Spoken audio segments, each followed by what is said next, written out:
नमस्कार दोस्तों, मैं मनदीप पूनिया श्री बालाजी इंटरप्राइज से बात कर रहा हूँ। आज हमारे पास एक पीसीबी आया एलजी इन्वर्टर एसी का। उसके अंदर CH10 एरर आ रहा था, जो कि पीसीबी का भी हो सकता है या मोटर का भी हो सकता है। तो हमने पीसीबी चेक किया, प्रॉपर सही है। फिर हमने एक मोटर लगा के चेक करके देखते हैं।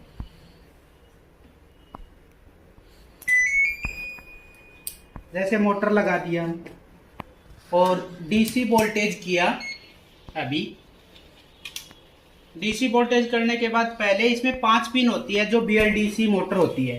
तो 2 नंबर वायर ब्लैक होता है, ये न्यूट्रल का होता है। 1 नंबर वायर होता है लाइट का। इस पे डीसी वोल्टेज 320 आते हैं। अब उसके बाद तीसरा पिन होता है VSP का, जो इस पे 14-15 वोल्टेज आते हैं। वो 14-15 वोल्टेज आए। उससे चौथा पिन होता है रिटर्न का, तो उस पे कम से कम 6-7 वोल्टेज आने चाहिए। तो वो 12 वोल्टेज ये मोटर निकाल रही थी। और ये होता है लास्ट का फीडबैक का, तो ये फीडबैक MCU को सप्लाई देती है। अब दूसरी मोटर लगा के मैं चेक करा रहा हूं आपको, तो उसमें कैसा क्या सप्लाई देती है ये। दूसरी मोटर लगा रहे हैं हम और लगा के अभी चेक कर रहे हैं। चेक कर लिया। अभी ये फिर वापस पीसीबी को ऑन करते हैं।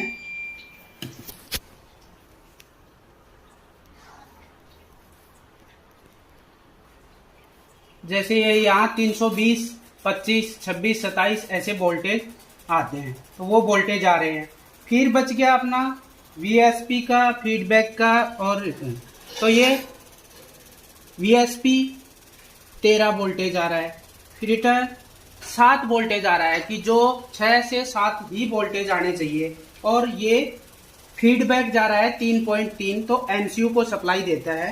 और ये मोटर में क्या इश्यू था, ये इतनी हाई स्पीड हो जा रही थी कि बहुत ज्यादा हाई स्पीड होने की वजह से इस इन्वर्टर एसी के अंदर CH10 का एरर आ रहा था। अब दूसरी मोटर लगाने के बाद अच्छी मोटर चालू है, वोल्टेज प्रॉपर बना रही है और कोई एरर शो नहीं कर रहा है। अच्छा खासा काम हो गया। अगर आपको कोई तकलीफ आती है या दिक्कत कहीं किसी टेक्नीशियन को आती है, तो हमारे दिए गए नंबर पे आप संपर्क कर सकते हो। पीसीबी भी हम रिपेयर करते हैं, एसी, फ्रिज, वॉशिंग मशीन सबकी पीसीबी रिपेयर करते हैं। मैं श्री बालाजी इंटरप्राइज की तरफ से आपको धन्यवाद।